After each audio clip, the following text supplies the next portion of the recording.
প্রত্যেক নাগরিক এখন জানেন যে বাংলাদেশের কি অবস্থা। তারপরেও মনে হচ্ছে এই সময়টা দাবি জানানোর একটা মৌসুম চলছে। আমি প্রশ্ন করতে চাই আপনার কাছে, একটা নাগরিক হিসাবে প্রশ্ন করতে চাই, বাংলাদেশের প্রেক্ষাপট অনুযায়ী এই সময় কি কোনো দাবি জানানোর সময়? কেউ কি জানেন না যে বর্তমানে বাংলাদেশের কি অবস্থা, কতটা ঋণ করে সরকার পালিয়েছে?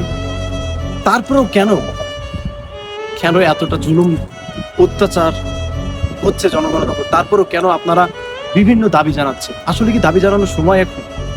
একটা কথা বলে রাখি, যে সমস্ত মানুষ জনগণের সেবক, যারা জনগণের কল্যাণে অব্যাহত আছে, তাদের চাকরি দেওয়া হয়েছে, সেই সব মানুষগুলো যদি জনগণের মাথার উপরে ভর করে আপনাদের দাবিগুলো নিয়ে রাজপথে নামেন, তাহলে আসলে কি দেশে শান্তি ফিরে আসবে?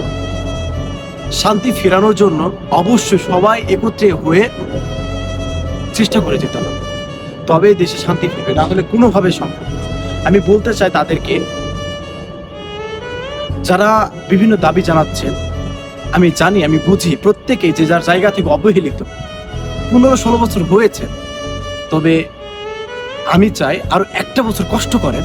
আমি আমার জায়গা থেকে বলতে চাই, একটা বছর কষ্ট করেন। অনেক তো ধৈর্য ধরেছে, আর একটু ধৈর্য ধরুন না। দেশে ভালো কিছু হওয়ার জন্য একটু ধৈর্য ধরুন। যদি আপনাদের দাবিগুলো এখন মানতে যায়, তাহলে তো ভাই অনেক সমস্যা, আরো ঋণগ্রস্তর ভেতরে চলে যাবে, তাহলে দেশটা কি আগানো সম্ভব? তাই আমি বলতে চাই সবার উদ্দেশ্যে, যে যার জায়গা থেকে, ডক্টর বলেন, আপনার হচ্ছে যে কোনো আইন শৃঙ্খলার মানুষ বলেন না কেন, যারা অবহেলিত ছিলেন, বেতন কম, আল্লাহ চালাই নেবে, সমস্যা নাই। একটা বছর কষ্ট করেন, প্রত্যেকেই ঠিক মতোই সবকিছু পাবেন, তবে একটু কষ্ট করেন। কারণ যিনি এসেছেন, তিনি চাচ্ছেন বাংলাদেশের মানুষ যাতে সুখ পায়, যাতে সুখী হয়, সুখী একটা বাংলাদেশ গড়ার লক্ষ্যে সে কাজ করে যাচ্ছে। তো একটু ধৈর্য ধরেন, দেখেন ইনশাআল্লাহ সবকিছু হবে। আর আমি মনে করি যে কখনো কোনো জিনিস জোর জুলুম করে হয় না, বিশেষ করে যেটা এখন চাচ্ছে সবাই, বিভিন্ন দাবি দাবা জানাচ্ছে, এটা আসলে হয় না, এই মুহূর্তে করা সম্ভব না, সবাই জানে। তারপরে এরকম বিশৃঙ্খলা তৈরি করছে। রিকোয়েস্ট, দয়া করে কেউ আর এরকম উস্কানি দেবেন না। রাজপথে নামতে হবে, বিভিন্ন দাবি আদায় করে ছাড়তে হবে। একটা গণতন্ত্র দেশ চালাতে হলে জনগণের কল্যাণে কাজ করে যেতে হবে।